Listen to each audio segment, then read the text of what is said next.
You need yin and yang in your life. You need business, the hard focus of the binary aspect of black and white, making or losing money.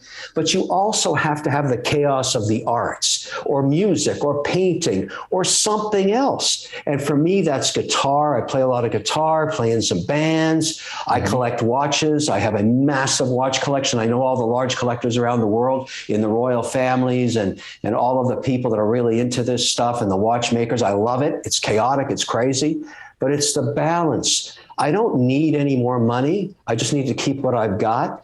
But, you know, I walk in with another watch and my wife says to me, "Hey, asshole, what do we need another watch for? Are you out of your mind?" And I say, "Yes, we need this watch. It's one of a kind. And now I own it." She said, "How stupid.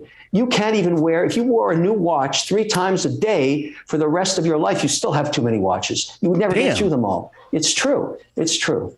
So, all right, let's talk about watches then, because I always found that I always liked it. I mean, from when I was a kid, I always liked the look of either on some people you'd see the classic leather strap, and some people I love seeing, you know, like that traditional steel sub look that became so like I love that look. There we go. What do we got? Is that what we're in here? Yeah, white face Daytona, black, you know, dial. That's the classic steel white face Daytona with a red band, my signature red band. The band is nice, man. Yeah. Are you a fan of like a Richard Mille? Do you get like those, and you get some of those crazy ones too? Yeah, you know, right now I would say, you know, if we're going to go down the rabbit hole on watches, there are two living watchmakers that have reached Picasso status, Roger Smith and F.P. Journe. And they make watches by appointment. Journe is a legend, a living legend. Imagine if you could have a Michelangelo be alive and come and paint a dial for you. That's who he is. He only makes 900 pieces a year. There are thousands of people waiting to get one from him. They appreciate by 400% the minute they walk out the store. God. If you ever flip one, you never get to buy another one from him. You really have to prove you're a collector to join the Journe Society. It's crazy stuff. And I've got a lot of Journes. And, you know, to me, it has nothing to do with telling time. Somebody said to me, "How can you even tell the time on that watch?" I said, "I don't. This is a piece of art. It's a piece of art. It's a piece of art, and it's appreciated in value just like art does." So my watch collection is up 114% in the last 12 months. I have them stored all around the world, and I'm working on a really interesting new deal that I'm funding to create watch NFTs so that, you know, if there's one of, yeah, I mean, to me, if there's anybody going to do it, it's going to be me. Nobody knows the collectors like I do. Nobody knows the brands like I do.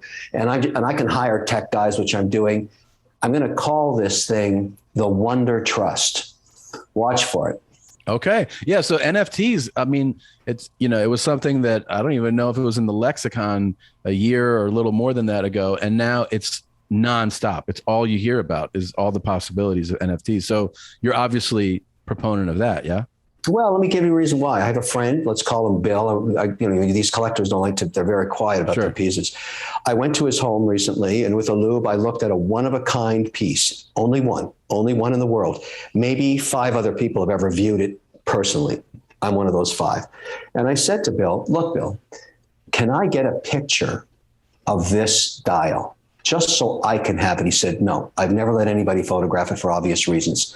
That's when the whole idea hit. And I said, "Bill, why don't we partner up and create an NFT company so that you can create the 001 NFT, which authenticates your piece. That's given, stays with the piece for the rest of its life.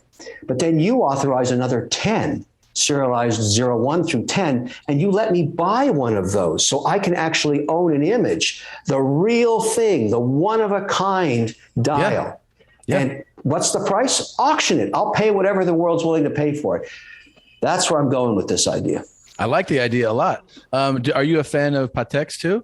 Oh yeah, Patek is like, you know, Patek is if you think about the major brands that you can't go wrong with, Audemars Piguet, Piguet, or Patek, and then Rolex for sure. I mean, Rolex makes millions of watches, but certain Rolexes are the ones you want to go after.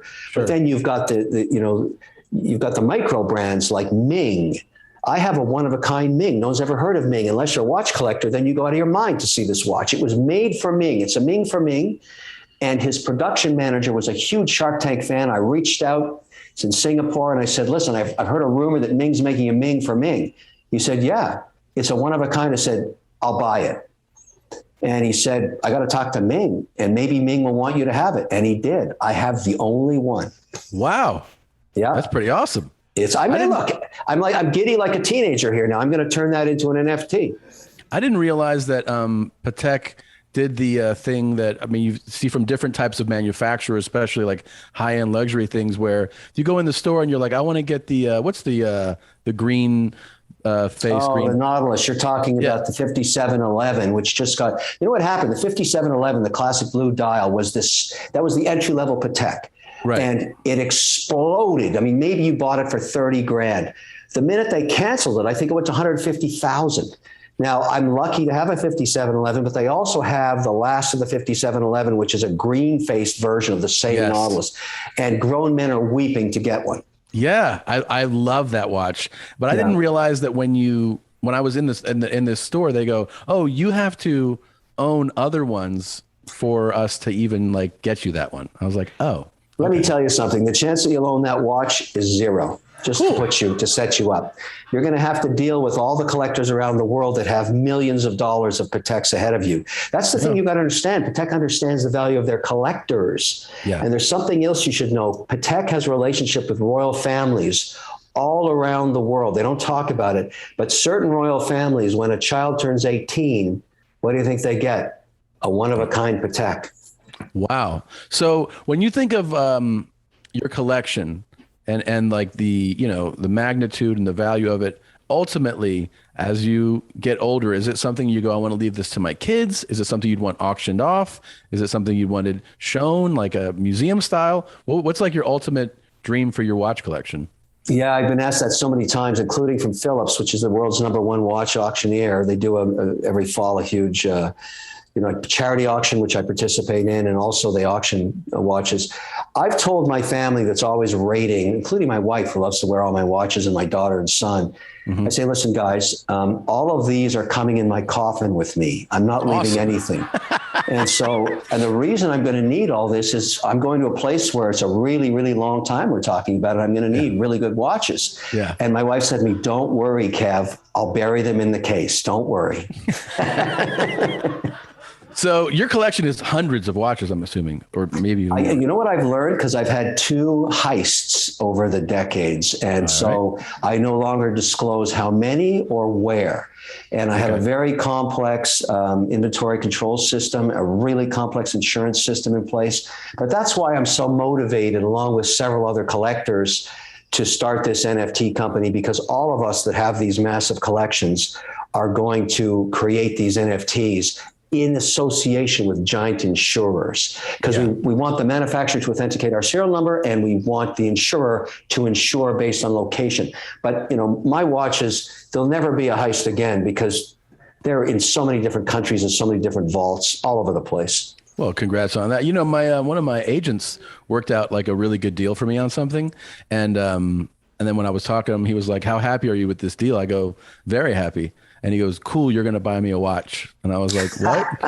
And he goes, "Yeah, I'm a collector, so that's what you're going to do." Not so easy to get watches these days. As an asset class, they've exploded to the upside. Even, for example, recently a standard $6,000 Rolex, just the entry level Rolex, they put out a bunch of colored faces. One of them was a coral red face on a $6,000 perpetual. Mm-hmm. And Kanye was seen wearing it at a basketball game and gave it to his soon-to-be divorced wife, I guess, Kim Kardashian, on television. The watch exploded.